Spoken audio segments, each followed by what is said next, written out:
Hello my dear students, I welcome you all to the Renaissance Academy of Geosciences and this free lecture Bahubali series.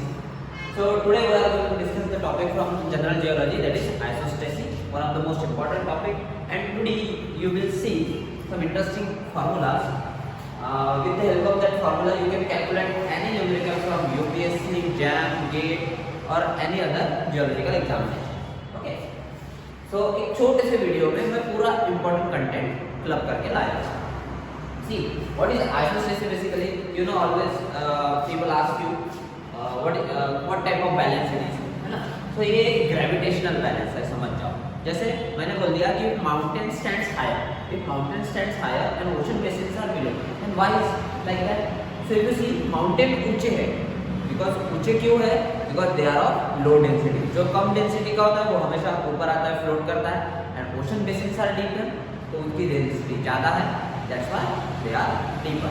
हम ये भी देख सकते हैं, जैसे फॉर एग्जांपल अगर कंपैरिजन करते हैं continental crust and oceanic crust के बीच में, तो आप देखो ओशनिक क्रस्ट की डेंसिटी ज़्यादा है ना, ऑलमोस्ट 2.93, और कॉन्टिनेंटल क्रस्ट देखो 2.7, granitic in nature, oceanic crust in basaltic in nature. तो you will see the difference of densities. तो ये डेंसिटी का ही कॉन्ट्रास्ट है जिसकी वजह से वो ऊपर नीचे है. अब ये जो बैलेंस है ये ग्रेविटेशनल बैलेंस है, and this is the concept of isostasy basically, and density is denoted by rho symbol. Now आपने हमेशा पढ़ा होगा छोटी छोटी बुक से, जब आप एक बड़ी बुक्स को रेफर करो, एक अच्छा कंटेंट वाली बुक्स को रेफर करो, यू विल सी कि एरी और प्रैट का हाइपोथेसिस बेसिकली अकेले का नहीं है, उसके साथ मैथमेटिकल मॉडल जोड़े गए हैं जिसमें हम देखेंगे हेफोर्ड एंड प्रैट्स हाइपोथेसिस. ओके, दिक्कत वही आती है कि हम उस डेप्थ तक पहुंच नहीं पाते और क्वेश्चन टैकल नहीं होते. अगर आप सही बुक रेफर कर पाओ, सही कंटेंट को देख पाओ, तो आपको क्वेश्चंस बन जाएंगे. बाकी ऐसा जियोलॉजी का कोई टॉपिक नहीं है कि जो बहुत ही ज़्यादा डिफिकल्ट हो, जो समझ ही नहीं पाओ. तो इसने क्या किया, एक लेबोरेटरी एक्सपेरिमेंट कर दिया. Mercury is the only metal which is liquid in state. तो उसे मर्क्यूरी में एक वुडन ब्लॉक्स को रखा. अब ऑब्वियसली भी फ्लोट करेंगे. उसमें देखा गया कि ये जो वुडन ब्लॉक्स हैं वो अलग अलग डेंसिटीज के रखे हैं. हमने जब देखा उसका जो डेप्थ लेवल है, मतलब जिस डेप्थ लेवल पे वो आया है, ये लेवल, हम उसे कंपेंसेशन डेप्थ बोल सकते हैं. कंपेंसेशन डेप्थ कैपिटल डी से डिनोट करेंगे, जो आपको याद रखिए. ठीक है, इसमें आप देखोगे तो जो लो डेंसिटी वाला है वो सबसे ऊंचा आपको दिखेगा. सो लोअर द डेंसिटी उतना ही वो उतना हायर रहेगा, एज यू कैन सी, है ना. तो डेंसिटी कम हो रही है, डेंसिटी इधर बढ़ रही है. ठीक है, तो आप इसकी हाइट का अंदाजा लगा सकते हैं, है ना. तो जितना कम डेंसिटी उतना वो ऊंचा स्टैंड करेगा. ये कंसेप्ट था प्रैट्स का. बाकी डेफिनेशन वगैरह तो आप हर जगह पढ़ ही सकते हो, ये छोटी छोटी बुक्स में भी आपको इजीली मिल जाएगा. मेन कंसेप्ट हमको समझना है कि इन्होंने जो फॉर्मूला दिया है रो इज द डेंसिटी. ठीक है, डेंसिटी आपको पर्टिकुलरली निकाल लिया है, तो हमको depth of compensation, then H क्या है, ये भी डेप्थ है, हाइट. तो जो ब्लॉक कितना नीचे गया है, तो जो कितना नीचे गया है ये हाइट हो जाएगी. ठीक है, और एमएसएल से देखोगे तो ये आपका डेप्थ ऑफ कंपेंसेशन मिल जाएगा डी. और रो सी मतलब डेंसिटी ऑफ क्रस्ट की बात कर रहे हैं, इसे आप रखोगे, इससे आपको डेंसिटी कैलकुलेट कर सकते हैं. यहाँ पे देखो, जब हम वाटर कॉलम की बात करते हैं, मतलब मान लो कि ये सरफेस है, ये आपका ब्लॉक है और यहाँ ओशन है या पानी है, तो ये डेप्थ हमें कंसीडर करनी पड़ेगी. तो इसके लिए हम डेंसिटी ऑफ वाटर कंसीडर करेंगे, जो कि मोस्टली 1 रहेगी. Density of crust, depth of compensation तो वही होगी. ये जो छोटा डी आया ये आपका ओशन डेप्थ हो जाएगा उस केस में. ठीक है, ये हाइट रख देंगे हम ऊपर से, टॉप से नीचे एमएसएल तक कितना हाइट आ रहा है, तो आप यहाँ से डेंसिटी भी कैलकुलेट कर सकते हो. और वाटर के केस में भी डेंसिटी के लिए फॉर्मूला थोड़ा सा चेंज होता है. इससे प्रैट और Hayford hypothesis we can easily calculate any type of numerical based on this formula. Then आते हैं Heiskanen and Airy hypothesis. Airy ये पहला था जिसने रूट का कंसेप्ट दिया. कई बार क्वेश्चन आ चुके हैं कि बैलेंस कौन सा है, तो ग्रेविटेशनल बैलेंस. रूट का कंसेप्ट किसने दिया, तो वो एरी और हेस्केलन हाइपोथेसिस से आया है, या एरी का कंसेप्ट आप बोल सकते हो. इसने क्या बताया कि इसने थोड़ा सा लेबोरेटरी एक्सपेरिमेंट को मॉडिफाई किया.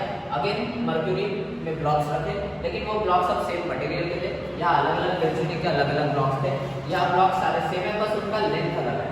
यहाँ थिकनेस की बात की गई थी, they are of different thickness. But यहाँ उनकी लेंथ अलग अलग है, ठीक है। यहाँ पे आप देखोगे डेंसिटी इतनी सेम है, उनकी डिफरेंट डेंसिटी डिफरेंट है, तो इसने बोल दिया कि ये सेम डेंसिटी है लेकिन लेंथ जिसकी बड़ी होगी वो उतना डीप पेनिट्रेशन करेगा। यहाँ लेंथ से कोई बात नहीं की गई थी, डेंसिटी के हिसाब से बात की गई थी। तो यहाँ आप देखोगे अगर कोई माउंटेन ऊपर रोड ऊंचा है तो वो उतना ही नीचे रहेगा, तो ये क्या हो गया, इसका रूट बन जाएगा। तो कंसेप्ट ऑफ रूट किसने दिया, एरी ने दिया, है ना, रूट के बारे में। तो अगर हम सोचते हैं कि कोई भी माउंटेन अगर ऊपर 4 किलोमीटर 5 किलोमीटर है तो वो उतना नीचे या उससे भी ज़्यादा उसका रूट नीचे रहेगा, तो ये हम समझ सकते हैं। रूट के कंसेप्ट के लिए जो रूट की डेप्थ अपने को निकालनी है वो हम आर से डिनोट कर रहे हैं। Rho c density of crust density of metal minus density of crust multiplied by H, जो डेप्थ रहेगी एक्चुअल माउंटेन की, ठीक है। फिर अगर अगेन वाटर कॉलम के बेस में बात करें तो हम उसे एंटी रूट भी बोल सकते हैं। Rho c minus rho W density of water आ जाएगी, density of crust density of metal minus density of crust into water column की जो डेप्थ रहेगी दैट इज स्मॉल डी, ठीक है। So by using this formula I feel you can calculate any type of numerical in any geological exam from your BSc up to masters and beyond that, ठीक है। मैंने भी आज तक करके देखे सारे न्यूमेरिकल इन्हीं फॉर्मूला के इर्द-गिर्द घूमते हैं, यू कैन इजीली कैलकुलेट। अगर ये भी अगर याद ना आए तो आपके पास एक जनरल फॉर्मूला भी है जिसे आप याद रख सकते हो, H total multiplied by 1 minus rho object upon rho fluid